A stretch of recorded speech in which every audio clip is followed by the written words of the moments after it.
Hello, hello,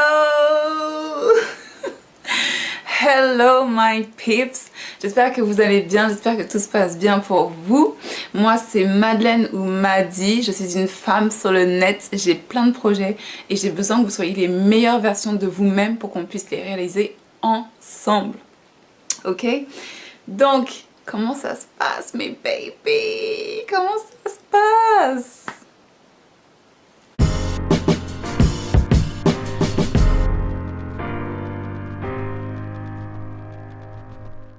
Ok, la vidéo d'aujourd'hui, ça va être de l'astrologie, un peu d'ésotérisme, un peu de mystère. Donc en fait, ce que je vous avais dit, en fait, j'allais faire des vidéos où en fait, ce que j'allais faire, c'est que j'allais traduire pour toutes les personnes qui sont fâchées avec la langue de Shakespeare. Je vais traduire certains contenus qui sont disponibles en ligne en anglais. Et en fait, ces contenus appartiennent à un astrologue que je suis depuis maintenant 5 ans. Et dont j'apprécie beaucoup le travail. Et en plus sur sa chaîne YouTube, il y a vraiment... il donne vraiment la parole à beaucoup d'astrologues qui sont très doués et reconnus dans leur domaine. Et en fait, pour ceux qui gèrent l'anglais, n'hésitez surtout pas à aller directement sur son contenu. La chaîne c'est KRS Channel, mais de toute façon je mets tout dans la biodescription juste en bas, ou peut-être je vais essayer de la mettre là dans le petit i qui va apparaître. Et voilà, et sinon si vous êtes fâché avec la langue de Shakespeare, n'hésitez pas à me suivre petit à petit. Je vais vous faire une vidéo, je pense que je vais essayer de garder le rythme de une vidéo par semaine sur l'astrologie. Mais tant que je suis pas encore sûre d'avoir ce rythme là bien établi moi dans ma tête, j'en parle pas, mais c'est ce que je vais essayer de faire, ok? Donc voilà, aujourd'hui nous allons commencer par l'ascendant poisson. Donc voilà, nous allons commencer par l'ascendant poisson. Alors dans cette vidéo là, vous allez voir apparaître plusieurs fois en fait un schéma. Donc ce schéma, c'est ce qu'on appelle une carte astrale. Et en fait cette carte astrale, ça va vous permettre de voir quels sont les placements de chaque planète et de chaque signe dans votre horoscope personnel. Et en fait, pour vous acquérir ce birth chart là, je vous invite à aller sur le site de KRS Channel et ensuite demander donc du coup une consultation. Donc il y a plusieurs types de consultations qui sont accessibles. Voilà, mais je sais qu'en ligne en fait il y a plusieurs sites qui vous proposent en fait de pouvoir avoir accès à votre carte astrale, et ces sites là sont gratuits, mais je ne suis pas certaine de la fiabilité de ces sites. C'est à dire que moi il y a un site que j'utilisais pendant très longtemps parce que du coup comme j'ai déjà commandé je crois 3 horoscopes avec KRS Channel, donc je pouvais me référer à ce que lui donnait et je pouvais savoir que tel ou tel site était bien ou pas bien. Mais en fait aujourd'hui je ne préfère pas, car je ne sais pas à qui appartiennent ces sites là et je veux pas vous induire en erreur ou ce genre de choses là. Donc je préfère vraiment vous inviter à, quand vous serez prêt, quand vous aurez envie, à aller dans un site d'une personne réputée et reconnue dans son domaine pour pouvoir acquérir votre carte astrale. Voilà. Alors en fait, donc la carte astrale, ce que vous allez voir, c'est que ce premier chiffre, voilà, le numéro 12 que vous voyez ici, en fait c'est le signe du mot, c'est le nombre de poisson. C'est-à-dire que en fait sur la carte astrale indienne, chaque numéro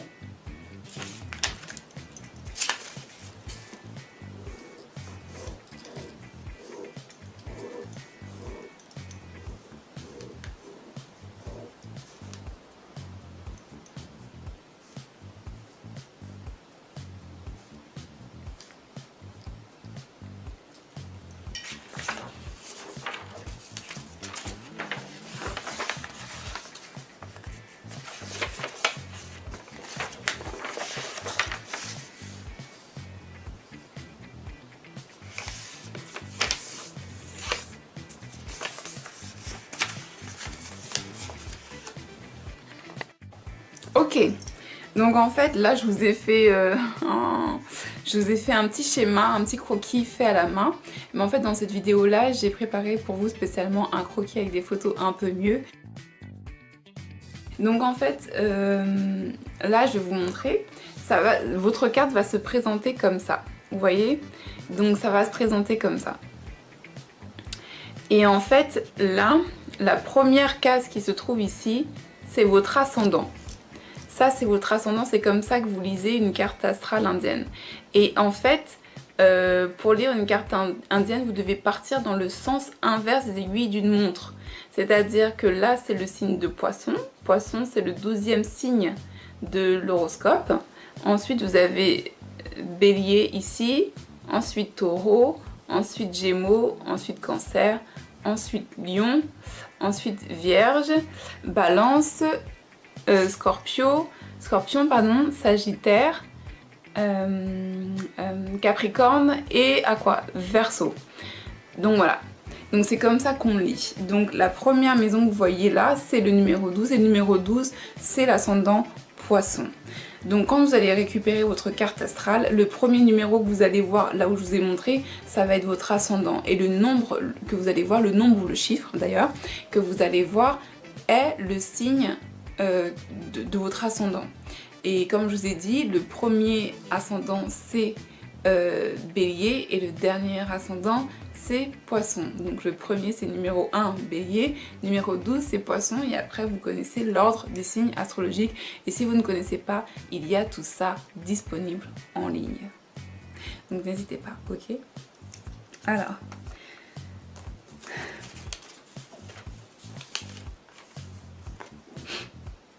Alors en fait KRS Channel, donc Kapil Raj, je l'appelle par le nom de sa chaîne, donc Kapil Raj, en fait quand il décrit un ascendant, il décrit en fait la façon dont la vie de cette personne va être,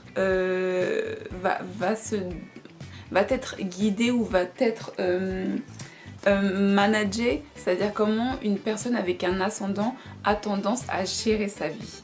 Donc en fait quand il explique l'ascendant, il va expliquer maison par maison quelles sont les grandes lignes en fait de la vie de cet ascendant-là. Donc dans la première maison, les ascendants Poissons adorent méditer. Ils adorent l'isolation, ils adorent tout ce qui est ésotérisme, ils aiment tout ce qui est introspection, tout ce qui est méditation, tout ce qui est calme, introspection, isolation, être en paix, daydreaming, le monde, être connecté à la nature, ce genre de choses là en fait. Je vous sens venir, je ne suis pas ascendant Poisson.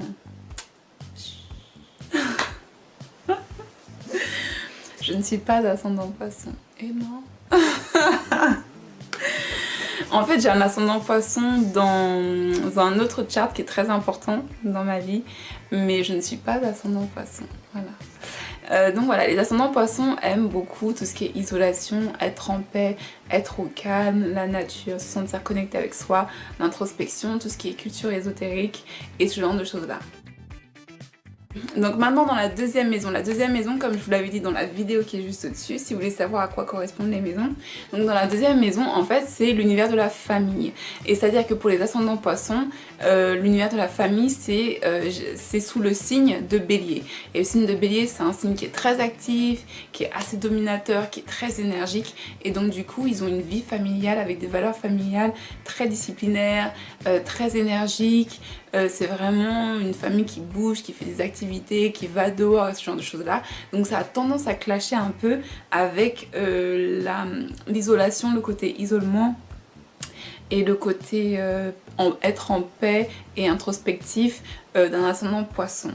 Si la planète Mars dans votre horoscope a un placement un peu plus compliqué, en fait il se peut que le père de cette personne-là, qui a l'ascendant Poisson, soit quelqu'un d'assez violent ou soit quelqu'un qui a des tendances addictives, donc par exemple être alcoolique ou ce genre de choses-là.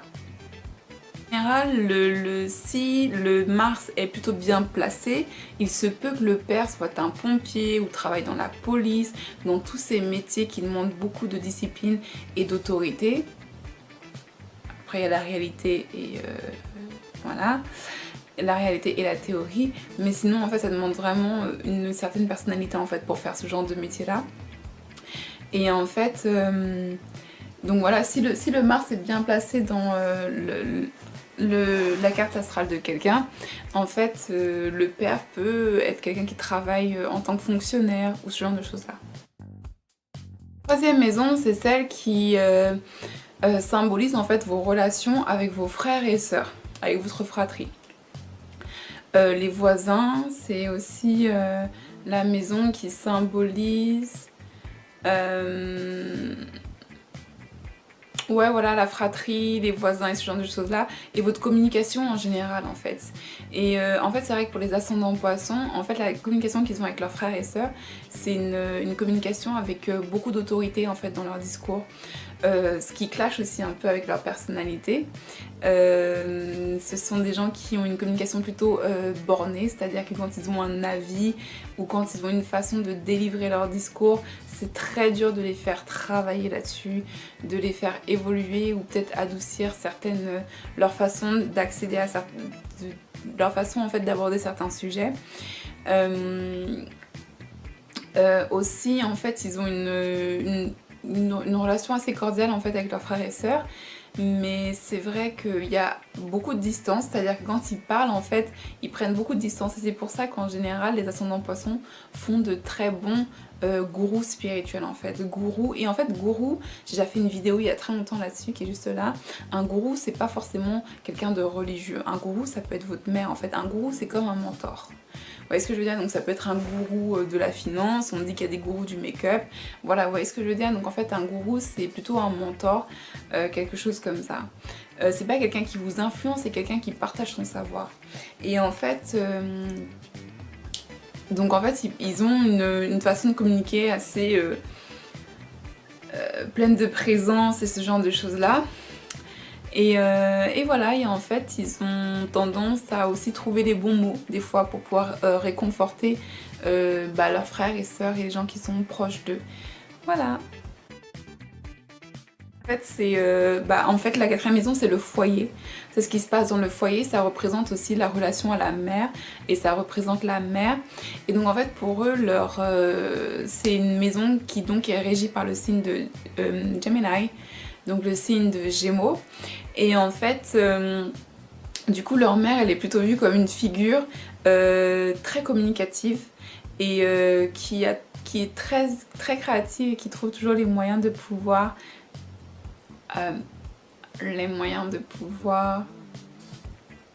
éduquer ses enfants d'une façon amusante. C'est-à-dire que ça ne va pas être de l'éducation, genre ouais tu fais ça, tu fais ça, tu fais ça, gna. C'est comme ça va plutôt être bon, si je veux que mes enfants ils fassent un truc, il faut que je trouve le moyen qu'ils le fassent vite, qu'ils le fassent bien, sans que ce soit une tâche ou une corvée plutôt, et ce genre de choses là. Et du coup en fait les personnes qui ont un ascendant de poisson sont des personnes qui sont très communicatives au sein du foyer, c'est-à-dire que ce sont des gens qui ont tendance à vraiment s'exprimer et vraiment communiquer sur ce qu'ils pensent ou ce genre de choses là au sein du foyer. Et donc la cinquième maison en fait c'est la maison qui représente les enfants, qui représente les spéculations, qui représente le jeu, qui représente beaucoup de choses artistiques, de domaines créatifs, ça représente la créativité, ça représente l'intelligence. Ça représente aussi les relations amoureuses et romantiques parce que les relations amoureuses et romantiques sont considérées comme des actes de création. Ok. Et donc en fait pour les ascendants poissons, en général ils ont tendance à être très attachés émotionnellement à leur partenaire puisque cette maison là est régie par le signe de Cancer, et le signe de Cancer c'est vraiment le signe de la maman, de protection, de protection et de limite des fois ça peut devenir un étouffement, mais c'est vrai que pour eux en tout cas ils sont dépendants de leur partenaire dès qu'ils sont en relation. Aussi, si dans leur relation, ils ne se sentent pas satisfaits émotionnellement, ils auront tendance vraiment à devenir un peu bitter. Et bitter, c'est oui, aigri. Devenir un peu aigri du fait de cette dépendance et du fait de cette attente par rapport à leur partenaire. Et aussi, en fait, grâce à cette maison et au fait qu'ils sont que émotionnellement ils ont beaucoup de créativité, en fait ils ont une facilité à pouvoir écrire des des nouvelles... comment on appelle ça? Des nouvelles romantiques. Des nouvelles romantiques, des nouvelles sur l'amour, des romans d'amour, des choses comme ça. Voilà. Maison. La sixième maison, ça représente le travail, ça représente la cour. Quand je veux dire la cour, c'est le tribunal. Ça représente les ennuis, ça représente les crédits et ce genre de choses-là. Et en fait, pour les ascendants poissons, c'est le signe de Lion qui gère la sixième maison. Et en fait, on sait que le signe de Lion, c'est un signe qui est très expansif, très m'as-tu vu, pas forcément tout le temps, mais souvent. Et enfin, voilà, mais là, c'est vraiment les bases du signe Lion. Et en fait, par rapport au placement de leur soleil, en fait, ils auront tendance à plus se soumettre à des crédits, en fait, à faire des demandes de crédit. Et en général, ils sont faits enfin, ces demandes-là de crédit sont faites sous l'influence de leur père. Donc c'est pour ça que c'est important de savoir où le soleil est placé dans l'horoscope. Si le soleil est placé dans un signe de terre, ou si c'est dans un signe d'air, de feu ou d'eau, ça changera tout. Et il faut savoir aussi dans quelle maison en fait le soleil est placé pour savoir s'il risque d'avoir des gros crédits qu'ils ne pourront jamais repayer, ou si ça va être des crédits qu'ils vont pouvoir repayer, ou si finalement il n'y aura pas de crédit, mais qu'il va y avoir de l'aide grâce au père.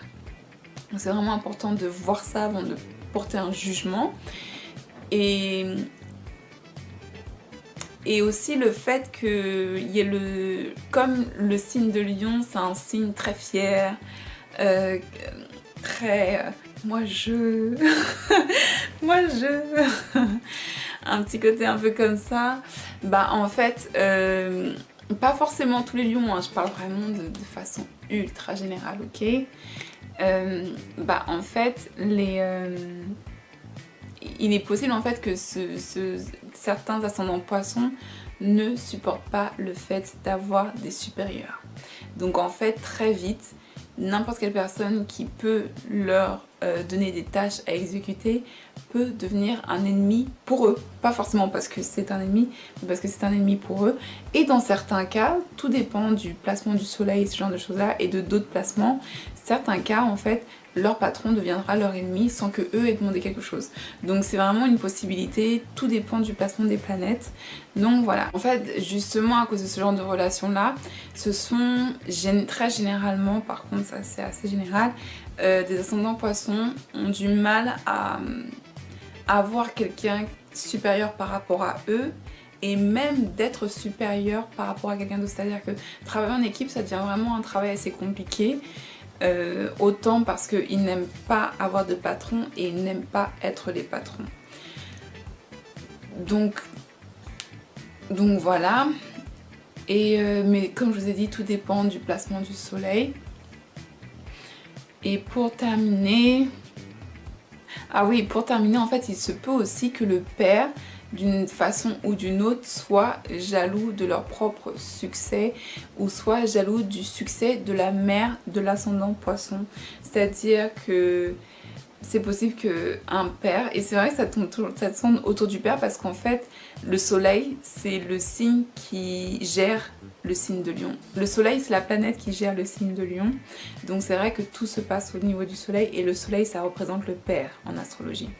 Et donc en fait, il se peut que le père soit jaloux de la façon dont la mère peut éduquer son enfant ascendant poisson.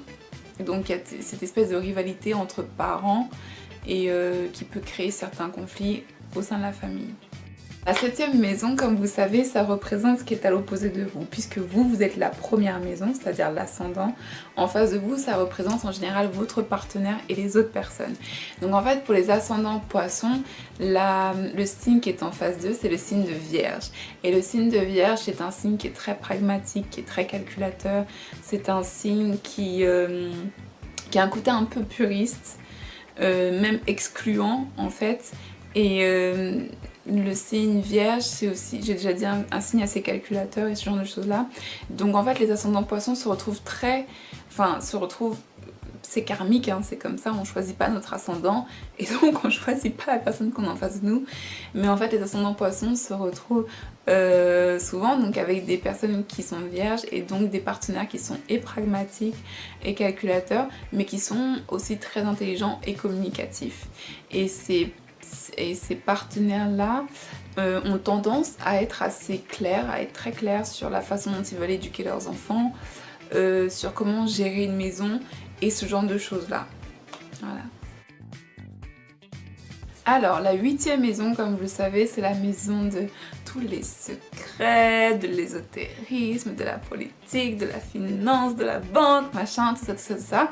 Et donc en fait pour les ascendants poissons, en fait la 8e maison aussi ça représente votre vie après le mariage, puisque la 7e maison c'est vos relations relationnelles en tant que couple, la 8e maison c'est votre vie après le mariage et donc la belle famille. Et donc en fait pour les ascendants poissons, leur partenaire a tendance à vouloir prendre le dessus en fait sur l'héritage et sur comment réinvestir ou investir l'héritage et comment maintenir ou créer un certain lifestyle. Et en fait c'est seulement après le mariage légal, que en fait les finances de l'ascendant poisson seront beaucoup plus stables. La 9e maison, en fait, c'est la maison du savoir, des doctorats, c'est la maison des voyages à grande distance, enfin des voyages longue distance, pardon. C'est la maison de plein de choses. Et en fait, leur 9e maison, elle est contrôlée par la planète, par le signe Scorpion et donc la planète Mars. Et ce qu'il faut savoir, c'est que Scorpion, c'est un signe d'eau. Scorpion, ce n'est pas un signe de feu. Il y a beaucoup de gens qui pensent que Scorpion, c'est un signe de feu alors que c'est un signe d'eau. Donc en fait, les Scorpions, c'est un signe d'eau, donc c'est un signe très émotionnel. Mais comme c'est un signe qui est contrôlé par la planète Mars, en général, leurs émotions, c'est du béton. C'est-à-dire que vous voyez comment c'est un peu vous voyez l'océan, vous êtes dedans, vous vous laissez porter, machin. Et en même temps, si vous jetez quelque chose là, dans la mer, c'est pas forcé que ça aille directement au fond, hein. Si vous le jetez bien comme il faut, ça rebondit comme si c'était du bitume. Bah en fait c'est ça avec les scorpions, c'est-à-dire que autant c'est de l'eau et vous pouvez être pris dans le flot, autant ça peut vous faire mal parce que c'est pas aussi...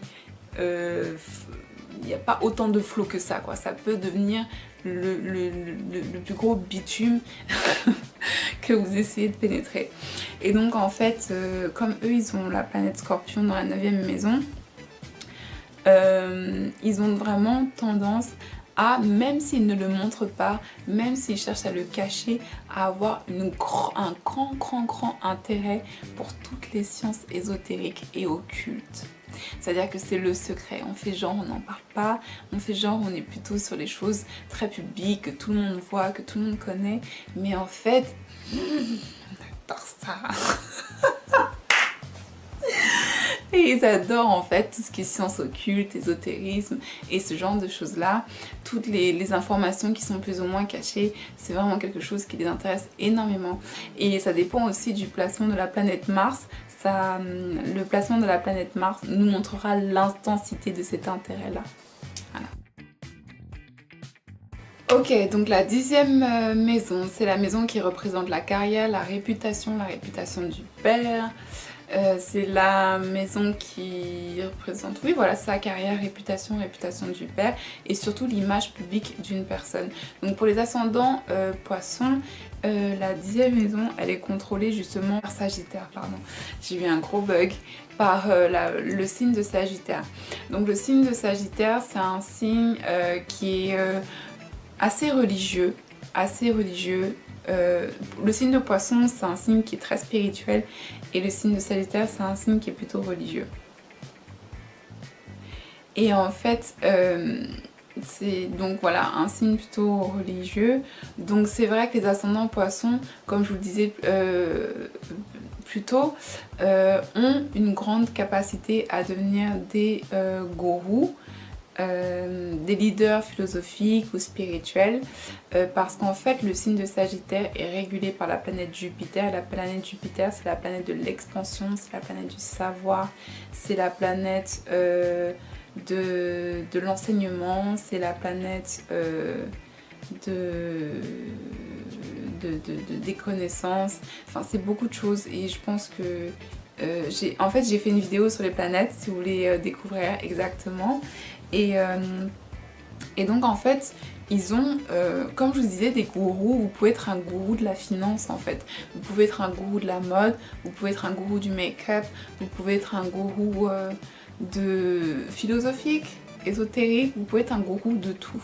C'est-à-dire que vous pouvez être à some point, d'une façon ou d'une autre, vous pouvez être un mentor pour quelqu'un, pour vos enfants ou pour votre famille ou pour votre cousin, ou même professionnellement.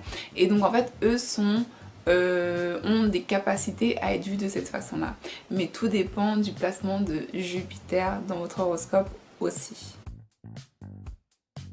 Ok, maintenant la 11e maison. La 11e maison, donc c'est la maison des gains, c'est la maison du network, c'est la maison du réseau social, c'est la maison du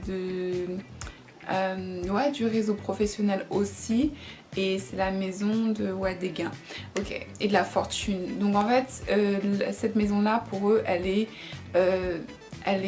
gérée par le signe de Capricorne. Il faut savoir que le signe de Capricorne, lui, est régulé par la planète Saturne.